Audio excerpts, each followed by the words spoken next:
Olá, galera, tudo beleza? Tudo bem com vocês? Estou aqui de novo. De novo estava aqui trabalhando e pensando num assunto aqui que eu achei legal de passar para vocês.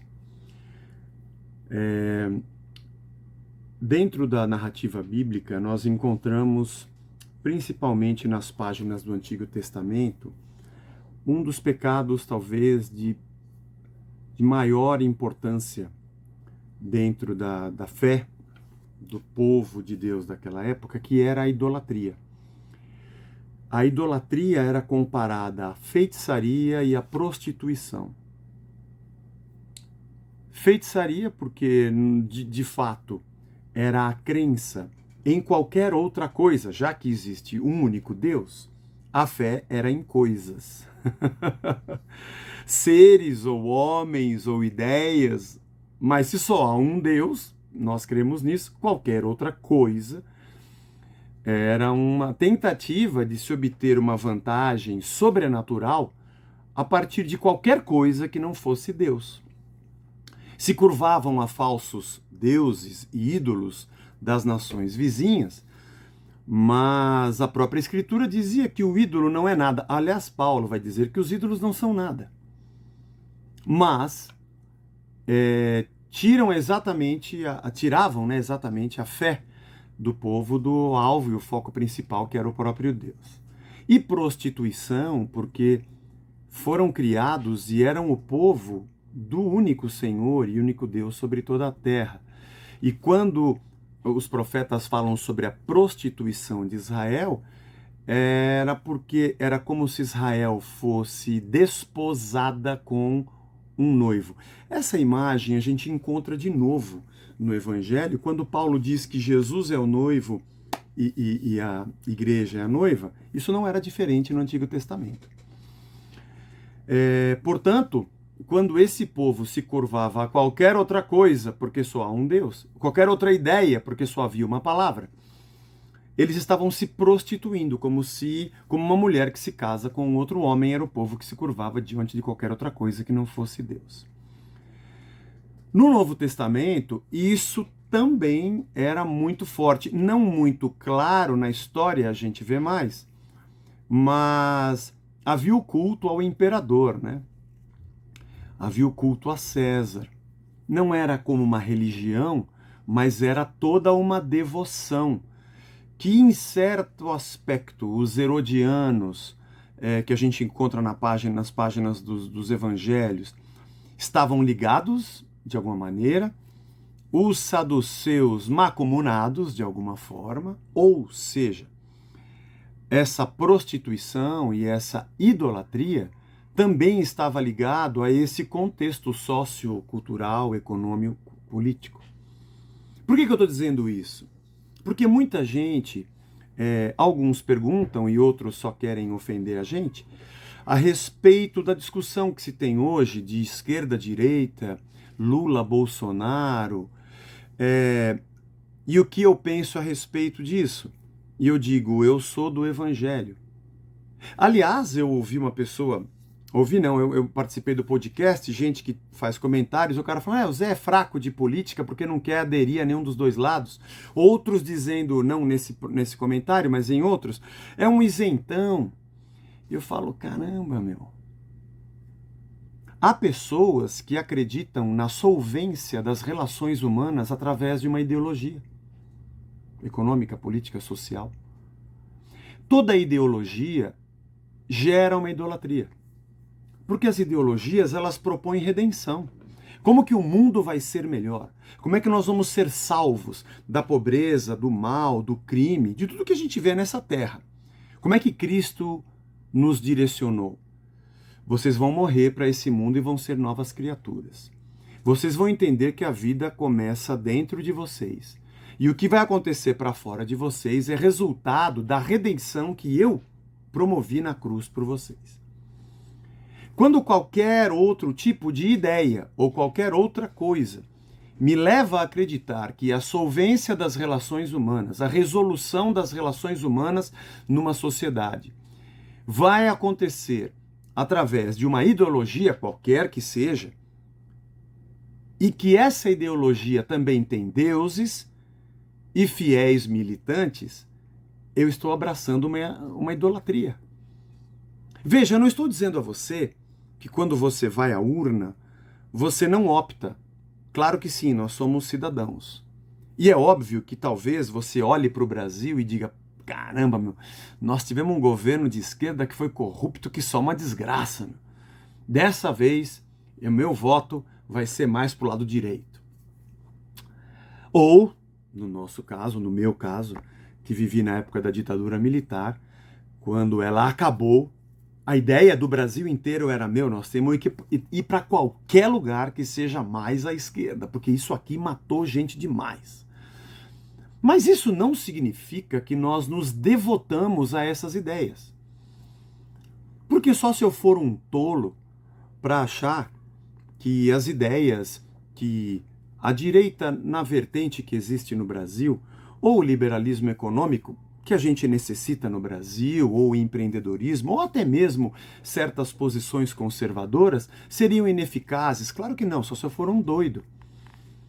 Claro que nós temos que defender esses valores, mas não porque são uma ideologia de direita, porque esses valores são do Evangelho.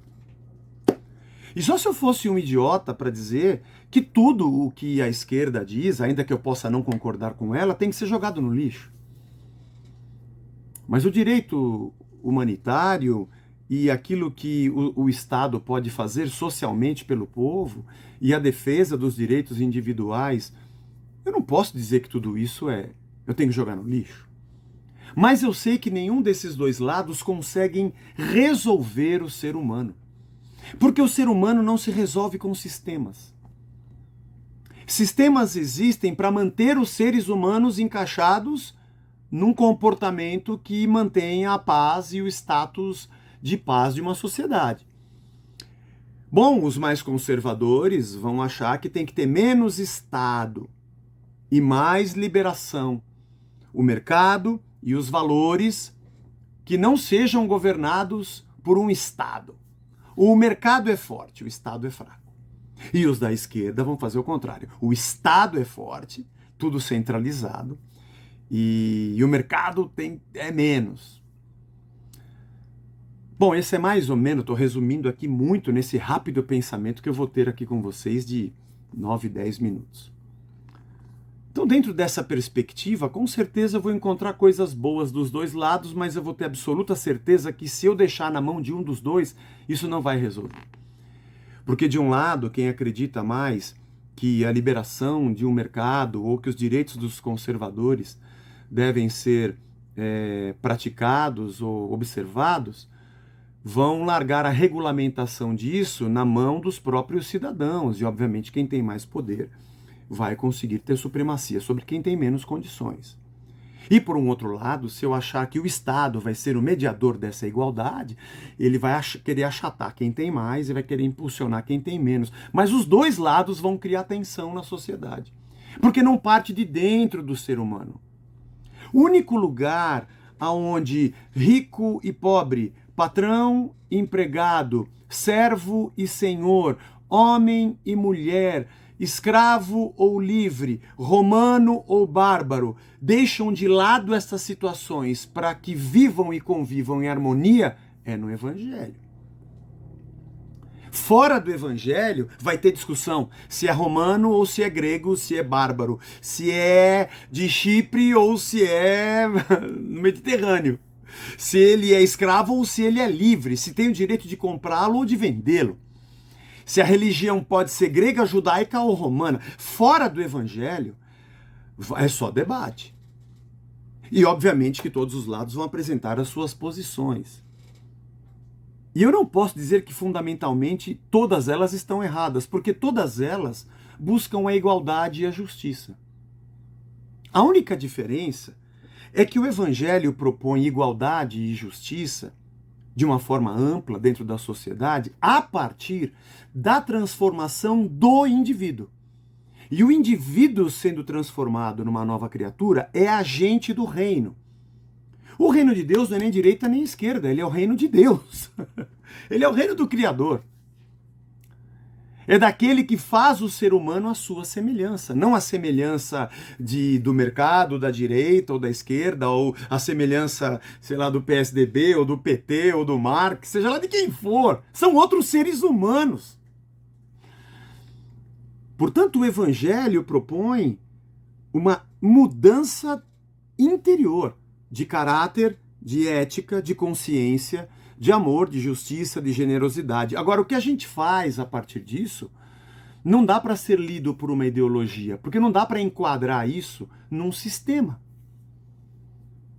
Porque o sistema pode vir um ditador e colocar todo mundo igual, mas cheios de tensões e ódios por dentro.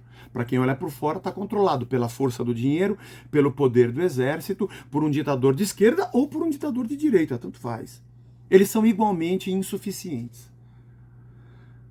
Portanto, o Evangelho, ele propõe, é uma categoria de pensamento que não se encaixa dentro dessas categorias humanas. Ele é supra-político ou sociológico. Ele é muito superior e muito mais profundo e muito mais amplo do que qualquer ideologia. Apesar de, quando eu vou à urna, eu vou ter que escolher algum lado. Se é conservador, social-democrata, se é comunista, socialista, sei lá.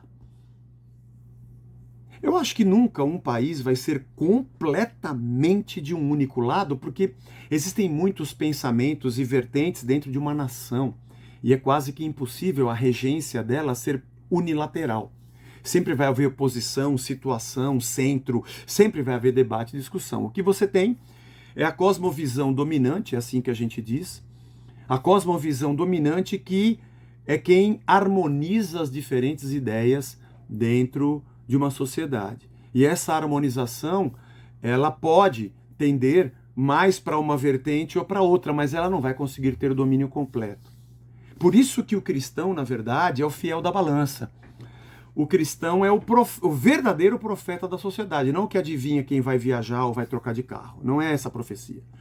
É aquele que exorta e admoesta, dizendo, tá muito para lá, tem que vir um pouco para cá. Tá muito para cá, tem que ir um pouco mais para o centro. Tá muito para a esquerda, tem que ir um pouco mais para a direita. Tá muito direita, tem que ir um pouco mais para a esquerda. Porque ele consegue perceber as injustiças dentro todas essas nuances que estão cheias de pecado, de inveja, de maldade, de injustiça, que é natural do ser humano. Não são santos que estão praticando ideologia, são pecadores. Portanto, só a palavra de Cristo é isenta desses pressupostos. Então, um cristão, ele é livre para votar dentro da sua liberdade, e acho que é importante que ela exista, as diferenças existam. Ele só não pode ser devoto de um sistema, de qualquer coisa, ou de qualquer ideia de redenção e de solução das relações humanas através de qualquer coisa, de qualquer ideia, que não o Evangelho. Agora, quando eu acho que o Evangelho está nas mãos daqueles que estão na direita, ou acho que o Evangelho está nas mãos daqueles que estão na esquerda, eu estou fazendo num minimalismo burro, um reducionismo da grande transformação cósmica que está em Cristo e na sua palavra, para tentar encaixá-lo na ideias de pecadores e até corruptos. E pessoas que, uma coisa eu posso garantir para você, não pensam no ser humano. Portanto, eu achei legal compartilhar com vocês como eu penso. Você pode não concordar, não há problema. E aqueles que quiserem fazer discussões agressivas, eu vou me reservar ao direito, obviamente, de tirar do canal, porque não é essa a ideia. Eu estou falando aqui sobre evangelho. Eu não consigo colocar ninguém acima disso. Então, eu não consigo colocar nenhum dos lados acima disso. E um dos sinais de que alguém é idólatra é que se você mexer no Deus dele, ele vira um bicho. Portanto, eu não tenho nenhum político... É como você dizer de Maria para os católicos, não pode. É a fé deles, faz parte da divindade que eles acreditam. E eu respeito, ora, e assim qualquer religião.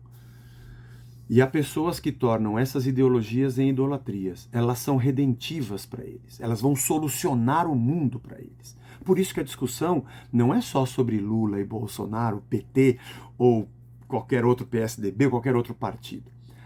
Isso passa para a Rússia e para a Ucrânia e para os Estados Unidos e o México e a América Latina, porque essas pessoas acreditam que essas ideologias vão resolver o mundo.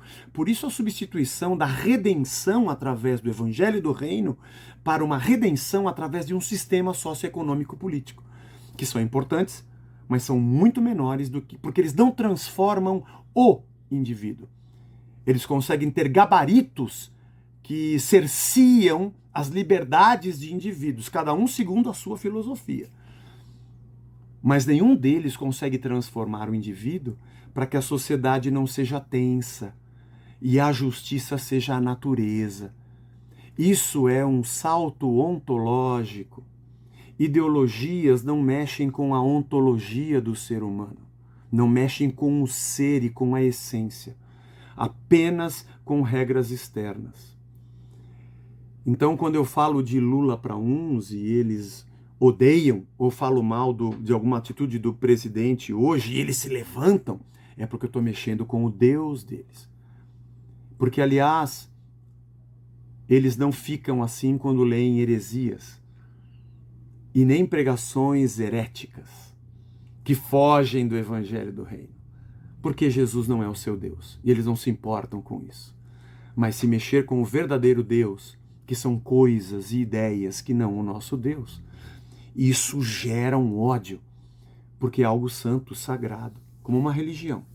Porque ideologias geram toda essa gama de prostituição espiritual.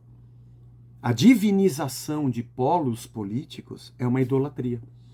Pense nisso. Pense bastante sobre isso. Porque aonde há o reino de Deus, não há confusão. Aonde há pessoas que olham para seres humanos segundo o olhar de Cristo, não há divisão. A divisão está fora do reino. Por isso eu não sou evangélico e por isso eu não me enquadro no meio daqueles que são do movimento evangélico brasileiro. E por isso que eu não abraço ideologias, apesar de que voluntariamente, que não é muito voluntário, porque o voto é obrigatório, por vezes eu voto mais para cá e outras mais para lá. E alguém pergunta, qual a sua lógica? O Evangelho. Aliás, se essas duas lógicas não me entenderem, é porque eu estou certo.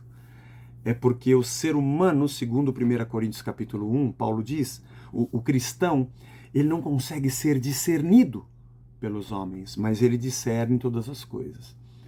Porque ele não anda segundo os valores menores dessa terra, mas segundo a mente de Cristo, que é uma luta, nem todos nós conseguimos, é uma luta minha diária.